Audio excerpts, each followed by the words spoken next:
to the rural areas. That is the reason why we have been channeling a lot of resources.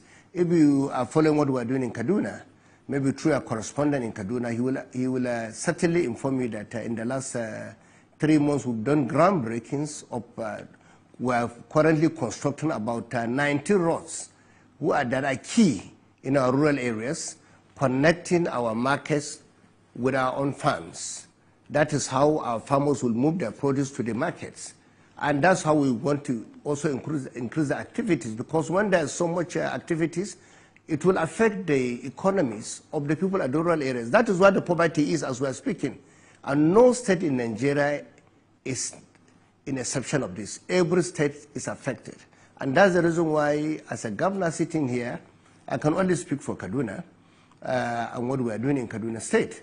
But I want to emphasize that this is not about APC, because I had some people talking about APC government, Aswaji, Bola Tinubu. In Nigeria, we have governors who are PDP governors, we have APC governors, we have those in Labour Party, and of course, so the problem is a general problem, not a party issue. Whether you're a governor, whether you're a PDP governor, APC governor, you have to go home and work. Nobody should start blaming the federal government or blaming any other person. We are leaders. Just like I said, even private sector have a role to play. That is what's happening. That's what happened in other countries, even in advanced countries. Because private sector have a role to play. Because, of course, they are also affected by this, but they have to also support some of the government's initiative at the federal level and even state levels. So that's my answer to your question. But removal of subsidy is the best thing that happened in this country. And I can tell you here, without any contradiction, I was an advocate of removal of fuel subsidy in Nigeria. Thank you, Your Excellency. Many people, I can tell you, sir, are losing confidence in the APC-led administration. And it is because of the pains of the reforms that the government has come up with. My question to you is, are you confident that the government of Bola Ahmed Tinubu will eventually turn things around, given the pains that our people are going through at this time? I have no doubt in my mind, because you see, for some of us that knows Aswaju Bola Ahmed Tinubu's antecedent, we know his track record. For me, I've known him for close to 3 decades. We worked together closely with him during our era of struggle when we were fighting for the improvement of democracy in Nigeria. He made a lot of sacrifice. He fought for democracy. He fought to ensure that we have democracy in Nigeria. And he also made a lot of sacrifice in ensuring that we entrench democracy in Nigeria. So for those people who don't know his antecedent, can go to media and say whatever they want to say. But I have no doubt in my mind, President Bola Ahmed Tinubu will certainly get it right. It's a matter of time. This government is not up to air. And I can tell you, we inherited a lot of problems. Nobody should deny the fact that there were a lot of problems in the past. And of course, he just came in, and he has to fix it. And fixing it certainly will take time. So most of these reforms might be very painful, but it's a matter of time. I have no doubt in my mind he will get it right. Removal of fuel subsidy, elimination of multiple exchange rates, and many other policies he has now brought in. I have no doubt in my mind he will get it right. It's a matter of patience.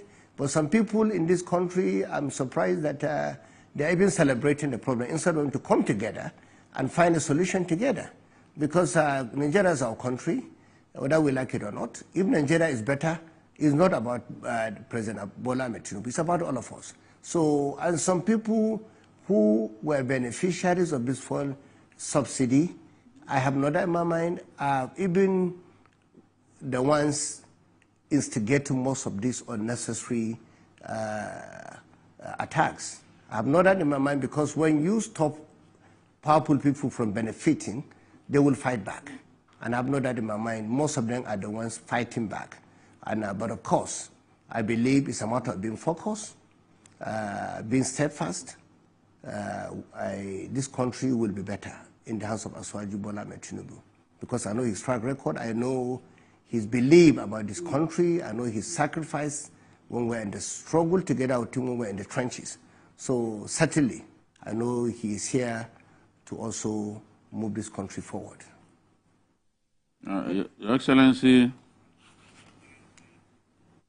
I need to ask you this question about state police. You are one of those who demanded for state police, at least one of the governors who demanded for state police. But the fear that our people have is that governors will abuse state police by using it to torment their political opponents. How do you respond to this fear? My brother Babajide, you know, you and I have also been in the struggle together. I remember you also were in the trenches with us when you were in Kaduna. So I will, if you recall, we were advocates of restructuring, and you were one of the people that fought for restructuring. And I can tell you, state police is one of the major components of restructuring. And that's the reason why I'm surprised that some people believe that it's about state governors. Recall that when I was in the Senate, I sponsored 4 bills to create state police in Nigeria when I was in the 9th Senate.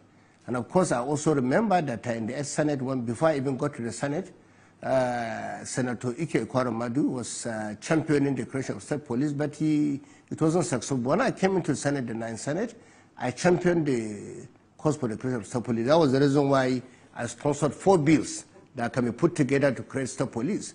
But I recall also that it was accepted at the level of the Senate, and in the Senate we are not governors, but we believe in it because we believe that state police is the way forward, because we need more boots on ground. Even the military will tell you, the Air Force will tell you that we need more boots on ground as we are speaking today. And if you look at the bills that are sponsored in the Senate for the creation of state police, there is nowhere that says that the state governors will have absolute powers to control the state police and use them for their political gains. Today, many state governors are creating vigilance services, also a Motokun in the southwest, and who are controlling them really? They're state governors. And these ones are the ones that are not regulated by any law or constitutions of our country. So they are even more dangerous than state police. But state police, it will be the creation of the Constitution of Nigeria.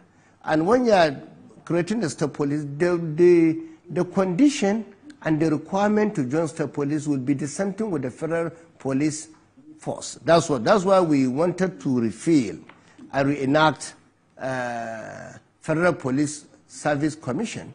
When we are stating State Police Service Commission, if you look at the bill I sponsored at the level of the Senate, that even the Senate agreed and took you to the conference committee level between the Senate and the House.